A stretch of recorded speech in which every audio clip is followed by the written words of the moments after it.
Hey everybody, welcome to AJS News. This is the first and only video we got for you today. Yes, some very heavy news to share with you guys who may not be in the know towards the end of the video. As far as the sponsor this week, it's us. We've been gone for a few days, in case you hadn't noticed, with friends and family. We'll talk to you in a bit. But during that time, I noticed that a few of my videos have been demonetized. YouTube is once again ruining the platform by making ridiculous changes and going against what they've said before. Profanity is being cut down, and as you know, we swear like sailors here. At least I do. I don't know, Joe. And it's unfortunately an issue with YouTube. So our sponsor, we wanted to plug our Patreon and the YouTube join button here. If you really enjoy our show and want it to continue throughout the new year and form that backbone of the mobile infantry to allow us to do what we do here, please consider joining Patreon and supporting us, and or here on YouTube, whichever is easier for you guys, because YouTube is just constantly cracking down and demonetizing videos, and it is ridiculous, guys. So thank you for considering to start fresh with 2023 with supporting the Angry Joe Show. So thank you, guys, and let's get a little bit into the news that's happened over here as we kind of get a slow start back into plugging back into the rhythm. Yeah, the Last of Us TV show is pretty high on a bunch of people's list. Of people looking for reasons to love it and hate it already. Good things this week, though. Neil Druckmann has said that there's no plans for the stories in the TV show to go beyond the games, and this is something that people were worried about because HBO's had some problems with trying to make up their own stories after basing it on some other things in the past. They're not going to have Joel do a prisoner scene where he has with the main character in a prison. That's Halo. Yeah. This is what happens when you veer from the video game stories. But at the same token, that does mean that we are going into season 2 probably. Yeah. Abby will show up. And I heard that you got a casting call, Alex, for your strength. So. I would love to, but I don't think it's going to work out. But the showrunners say that they don't have any interest in spinning plates going on forever show, and when it becomes a perpetual motion machine, it just can't help but get kind of stupid. And endings mean everything to me, and I think that this is exactly what I wanted to hear from them because I'm just tired of. I mean, we watch Netflix happens so often where they find a source material and they're like, we're going to do our own thing, and it's like, but your own thing is terrible. So far the trailers have looked good for it. So, and me and Joe, obviously we've done The Last of Us Remastered, the remaster, not the remaster. But I saw that video. We fucking loved it, and it's like a motherfucking 10 out of 10. So I am very confident in the show on HBO, season 1. I think it's going to be great. And then I think we're going to have quite a time here on the internet with season 2 with our reviews. So stay tuned for our reviews. Once again. Probably, if Neil Druckmann has any say. So we'll and then I'm curious if this drives Neil Druckmann to then deliver The Last of Us 3 with the peanut allergy. Oh, yeah. Remember, Druckmann, you don't feel like you can't use it just because we said it. Just because we predicted it doesn't mean you can't use it. So Ellie will pass away from a peanut allergy.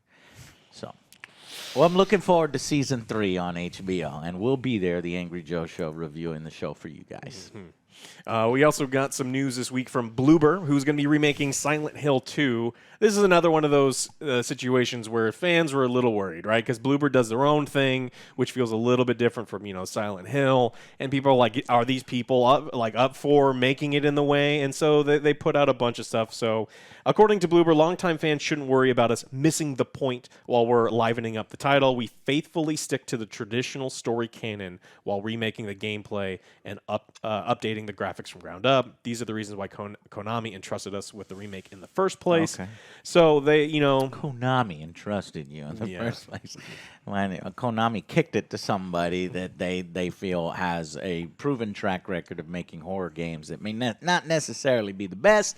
In our opinion here They at the look Angry great. Joe Show, they look great. They look great. But here's the thing: is I'm two minds here. Like, I actually want the Silent Hill. I'm in a minority. I don't care about the canon, and I do care about obviously certain elements of the canon, but it doesn't have to retell the story. It doesn't have to be a remake. Doesn't have to redo everything.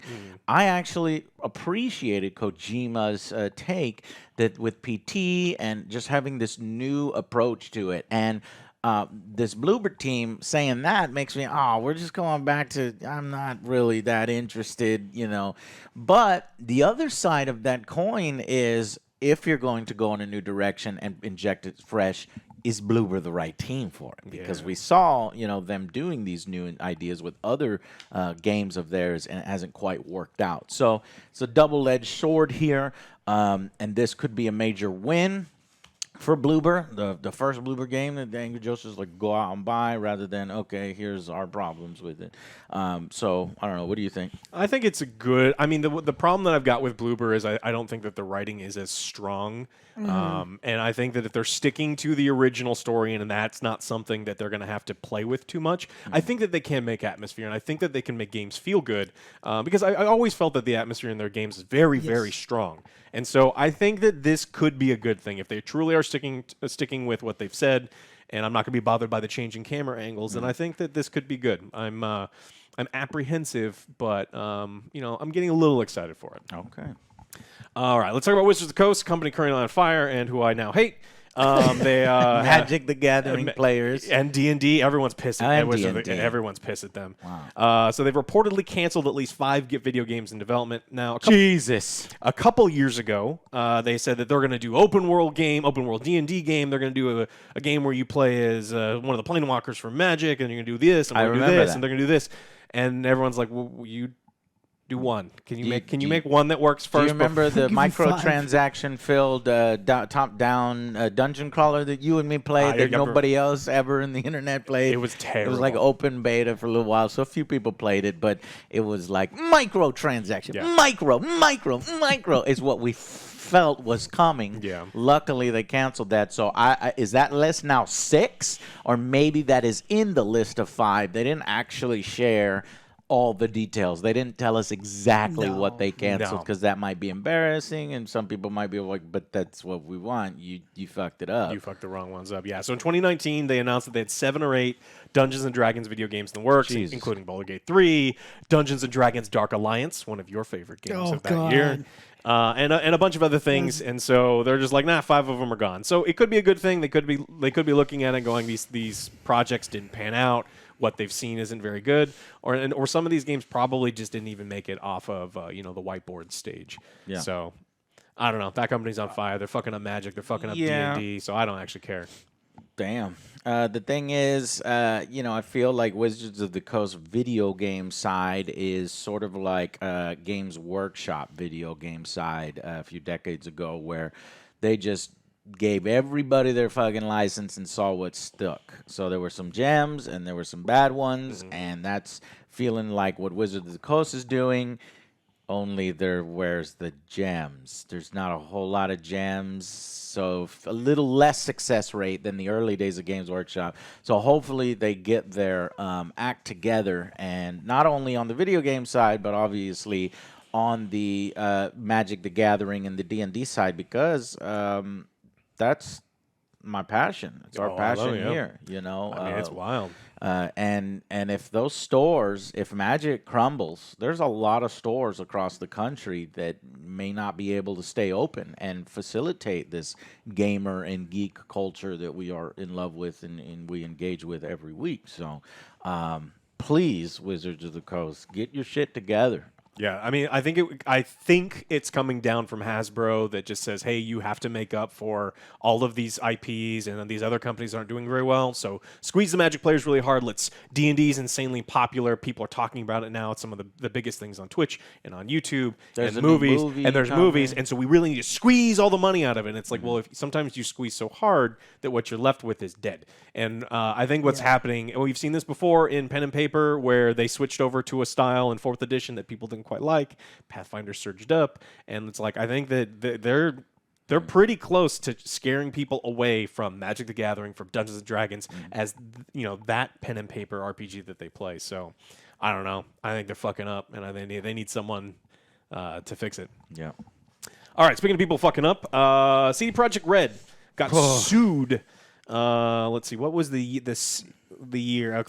About a year ago, their investors sued them for false advertising, saying, "Hey, look, you did not tell us that it was not going to run on PS4." And we know this because we were planning on making all of the PS4 money. And the game was so bad on PS4 that Sony, who does not issue refunds, gave everyone their money back, which, again, they don't fucking do that. They took it off the platform. And they banned it from the platform. Wow. And so it was a really, really big deal. So that lawsuit was ongoing, and it just settled. So the settlement for $1.85 million has been reached for a class action lawsuit over Cyberpunk 2077. CD Projekt Red is going to have to pay that investor group that amount of money. It's a small amount of money. Also, CD Projekt Red will not have to admit fault. So this is more, they're like, hey, I'll pay you, but I'm not saying that I was wrong. It's like, well, by paying, you acknowledging it was clearly probably wrong. Legal ramifications or whatever. Yeah, so that's fixed. And then we also got some other Cyberpunk That news. helped, yeah. Is that Cyberpunk won Labor of Love award from Steam's 2022, and people were pissed. What? Labor of Love won an award. Literally, you cannot have the first news story there and then also have the second news story. Both cannot be true. You cannot get sued and actually lose because people were right. They didn't you lose. Put out They just said, we'll give you money. Just we'll give you money, shut up. Exactly. So if you didn't know, the Labor of Love award is, quote, What? is for a game that is, quote, is still getting new content after all these years, end quote. Now, That's like No Man's Sky. I would have sooner have given it to No Man's Sky or Sea of Thieves. That was one of them, and No Man's Cyberpunk one. Sky. That's just pure popularity contest. Then Deep is what Rock that is. yeah. Because Cyberpunk is the new stinky kid in the room, and everybody's looking at him because his stink is different from the other stinky kids. Also, in the I think room. that So you're familiar with this. The With Netflix Magic show Gathering. probably had some stuff to do That's with what it. all of the comments. Oh, Yeah. boom! Yeah. I forgot about that. We still have not seen that, Yeah. by the way, and we are very bad for not having seen that. What's incredible is it's getting this award that is for getting new content after all these years. And really, in my opinion, and just for me, I don't feel like they're getting new content. We're just getting the content that was Patches. initially promised in the release and that wasn't there. So they're bringing a game up to speed. They're not continuing to provide new. I mean, there's so many games that put out patches that you've already paid the game. They're not charging for this DLC. Yeah. And those companies deserve love. CD Projekt Red, in my opinion, does not deserve any love for fixing a game and getting it up to a point that it should have been delivered on. Right. And that's why these people are trying to review bomb it right now. And so I don't necessarily agree with the that. review bombing, but at the same Yeah. time, I think it should have been like you said, No Man's Sky or Deep Rock or something else. But Yeah. yeah, No, you're right, and it's ridiculous because you're rewarding bad behavior. Yes. A lot of this, number one, the DLC is all late because you fucked it up. And number two, this has already been promised. This is already something that was coming. And three, it was a disaster at release, and it just those two things don't connect. And then number four, you got sued, and then you lost. Yeah. Not the winner. Not good. Same thing with motherfucking Mario plus Rabbids sequel that should not have won Game of the Year in 2022. I'm not fucking letting best it go. strategy game. Best strategy game, Total War Warhammer 3, by extension, Immortal Empires. Just, you know what, just put a line through Total War Warhammer 3 and just put Immortal Empires. I'm playing it now. We've been playing it. It is fucking amazing. And Rabbids is a sequel. It doesn't really add anything. It's a piece of shit. But it won an Rant award. over. Okay. Let's talk about Square Enix. New year, new Square Enix. They have this. Square Enix. So you're telling me they find, okay, you know what? 2022, we made a lot of bad decisions, okay? Yes. We fucked it up and we're sorry. And so now, because of the new year and we got some badass fireworks, they were inspired to change their ways. So tell me, hit me, Alex. How is Square Enix improving? Well, they briefly addressed the sales of their companies. They got rid of Crystal Dynamics, Eidos Montreal, Square Enix Montreal. Really they sold a bad bunch moves. of stuff there. And then they also said that they've got future opportunities that they see in the industry. They have 3 focused investment fields, and the biggest one, the one they are most focused on, is blockchain entertainment. Why? Why? Blockchain entertainment. Yeah. And so he even acknowledged some of the... Blockchain entertainment. Yeah. How can somebody be so hard-headed and so stupid? Have you heard of Square Enix? Yeah. You want me to tell you why? Why? Because they have said... This is an embarrassment in our industry, and we have laughed out blockchain games and NFT games, and Square Enix is still here like, whoa, this is going to work. Based on what he said, so he says, to which we have devoted aggressive investment. It sounds like they've put so much money into it that they can't pull out. They are already like, put... fuck, we put literally all of our money in this shit, and if no one buys these pictures of, Barrett kissing Cloud, then we're going to go bankrupt. Stupid. We are an idiot, but we are aggressively getting into it, and we're going to try to trick every single gamer. So they could pump and dump. Pump and dump. We want some of that pump, and then we gonna dump, and we're on you. Yes.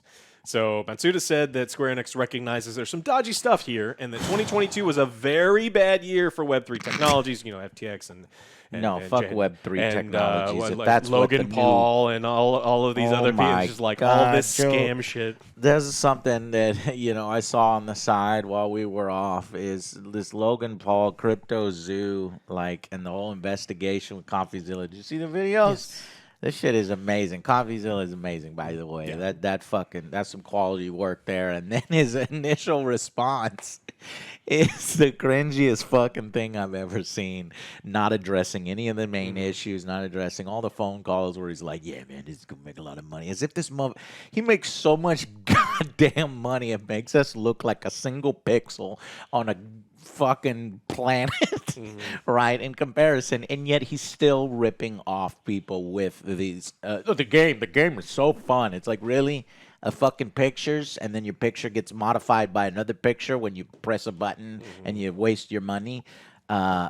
Crypto Zoo, obviously, do not waste your money in it. It's fucking ridiculous. He's a laughing stock. And I heard just recently, this is an update, after he got a bunch of blowback with this fucking video and saying he's going to sue CoffeeZilla and take him to court, now he's withdrawing everything. Yeah. And he's doing a real apology, which is what he should have been doing in the first place, and saying, look, I wanted this to be successful because I wanted to deliver a good game. He was a he was a figurehead, and then when he realized he had to be quiet because he realized all the illegal shit that was going on behind, and rather than be upfront about That's things. all ego. Oh, yeah. He just had to be upfront about it, and then he's like, holy shit, all these people that I hired that were criminals were doing criminal shit, and said he's like, well, I'm going to sue you. Well, dog, you talking shit about us, so I'm going to sue you. You can't look, my audience will back me no matter what.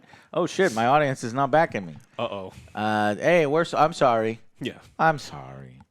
Again, just the Pauls, please focus on fighting, okay? Fight people, punch people in the face, get your face punched. Who's washed up? I mean, it's like, who's 60 years old and an ex-fighter or a washed-up, athlete, and just go punch them, and then... his brother signed recently with an actual fighting league, so I'll give him some props there. That man can fight. Is he going to fight somebody legit? Yeah, if it's a fighting league, there are going to be fighters in there. So, but it's all exhibition stuff. I think Jake is a good fighter, legitimately, and I think his brother Logan is less of a good fighter, but yet he got more of the attention because I guess he's more popular. I don't fucking know.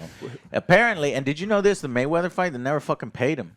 They never paid Mayweather? Yeah, they never paid Logan. Mayweather was like, nah, he got paid, obviously, the thing that he's supposed to get paid, but he was also, there was something like get 10% of all the pay-per-view proceeds, and Mayweather's like, nah, fuck you.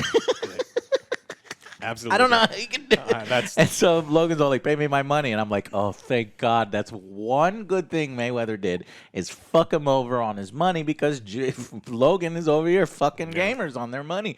And they focus on that one person in the video that was like, he's kind of a scammer himself. But there were other people in the video that's like, hey, I spent $10,000. I lost it all at $50,000. You spent what? If you had watched our show instead of fucking Logan Paul's show, then you would have been $10,000 richer. You would have been $50,000 richer. Chicken nuggets you can buy with $10,000. And our small audience has more brains combined than all of Logan Paul's audience, clearly, and now has more money because they didn't waste it on this shit. Yeah.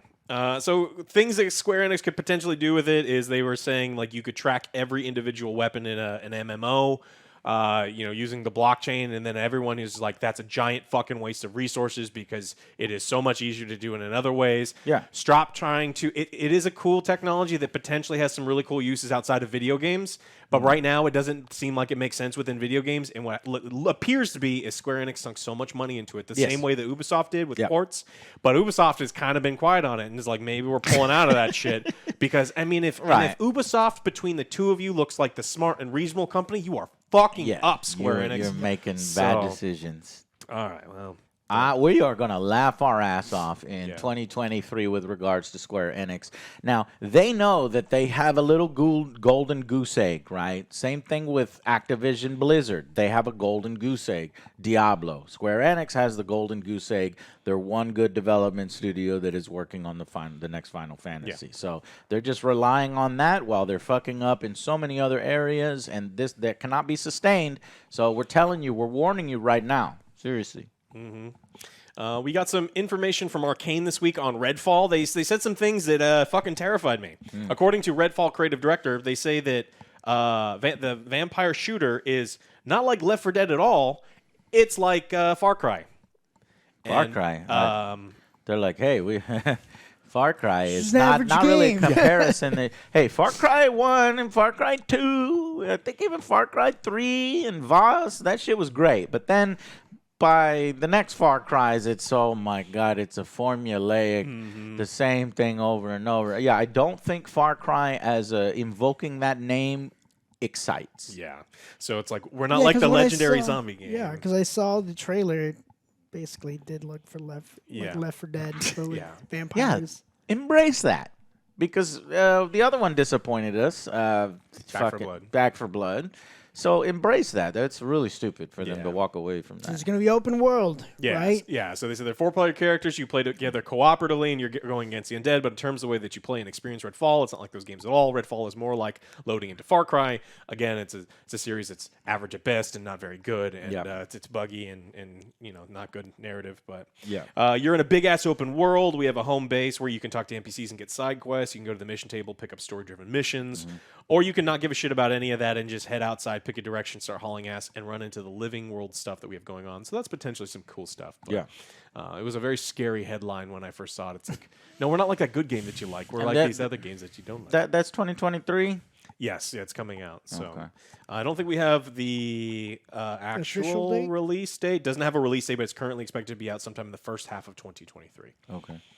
And then let's talk about your favorite game, Madden. Oh my God, Madden made the news again. Please don't. Don't tell me. It's gonna be something good, right? Yeah. Always good news. So earlier last month, after investigating connection issues with the franchise mode, there were some problems, right? And some players were like, "Hey, we're having issues with it." And EA's like, "Don't worry about it. We're looking into it." And then they said, "We fixed it.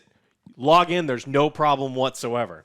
And so they said you can play connected franchise mode without issues. But players who tried to log into during the 22-hour period right after EA said you can play it had their save data blitzed by bugs that lurked in the system, and 60% of people lost their franchise mode. All of their franchise work. I'd be fucking pissed. The one fucking mode that we've been asking for work on and for improvements, they've been lagging behind. They've tried to make some improvements, and they said, look, we're done now. We're finished now.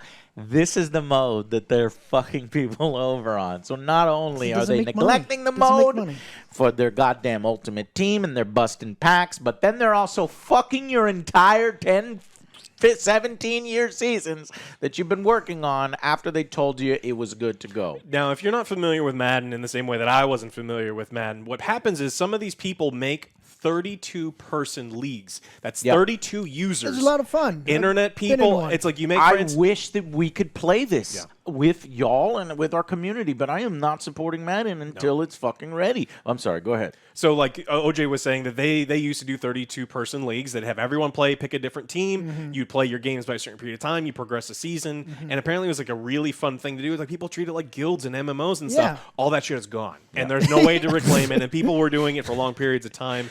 And then so the guy who was going 3 and 15, he's happy. 3 and fucking 12, whatever. Yeah, we start over. I don't have to be sweet. I don't want He's to like, be the oh Texans. man, you deleted all of my historical data of being the last in the league? Oh, Joe, you were legendary and have so many stats Gone. and trophies. Everything's gone. Oh, bummer. That's what you get for fucking playing Madden, guys. I told your ass. Yeah. We've told your ass, do not invest too much into Madden until they get that shit right and they get their focus. I can't believe. And then even when they focus on franchise, we're going to fix it. Oops, we broke it. We'll fix it again. Oh, it's fixed. Oh, we fucking sorry, all your shit is deleted. Yeah, They Madden. need a complete rehaul on that. But it's not going to happen. A anytime soon. reoccurring It disaster. doesn't make much money for them, so there's no reason for them to put it No, in there, so, you're right. Barely any money. Yeah. All right, you had a couple of small stories you wanted to cover, right? Freak. What were they again? I Payday? had a. Oh yeah, that's right. Over I think it was New Year's Day. They thought it was a great idea while we were out and celebrating that their game Payday 3 has been officially announced. So stay tuned for Payday 3, and they also have a Steam page. So I don't know, maybe Payday 3 is the Payday that we'll get into, because honestly, I never really got into Payday 1 or 2. Never I don't know played. why, because I did play a little bit of 2, and I found some of it fun, but yeah, I'll look into Payday 3, and then, that just reminds me of that other game, Rockay City or whatever, the one with the all one that the has all the actors. celebrities. Oh, yeah. So that is similar, and I was wondering what type of game that is. Apparently, that is a Payday type of game.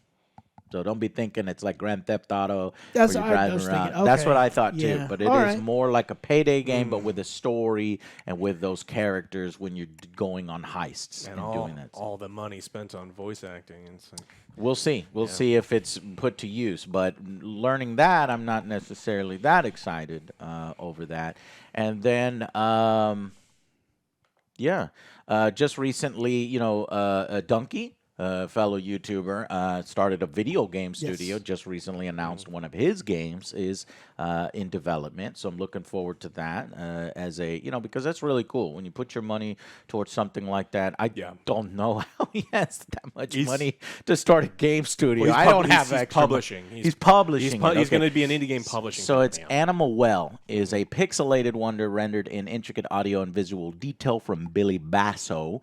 And it looks kind of like a platform, something that we would play on platformer, you love- Misadventures. You love platform. He right? could The die a best. lot in it. So, fellow YouTube, we would want to shout out that game, and when it's currently in development, Animal Well. And then I think that's pretty much it. That all I got, Yeah. Okay, well then, like we mentioned at the beginning of the show, we got some absolutely awful news this week.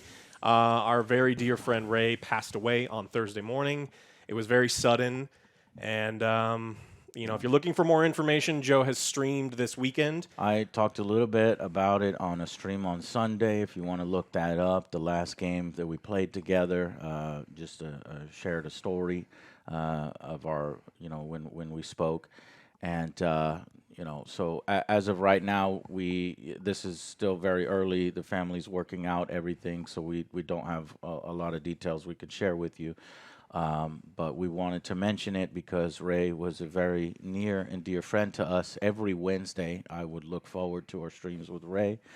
And so if you want more information about that or to hear us talk about that at length, check out our stream and also our tweet for right now. So thank you. Sorry that it's been rough on us at the beginning of the year, but there's a lot to look forward to, and we love you very, very much, Ray, and thank y'all guys so much for supporting us, and we appreciate you, and thank you so much, and we will see you guys on the next Angry Joe Show. Bye, guys.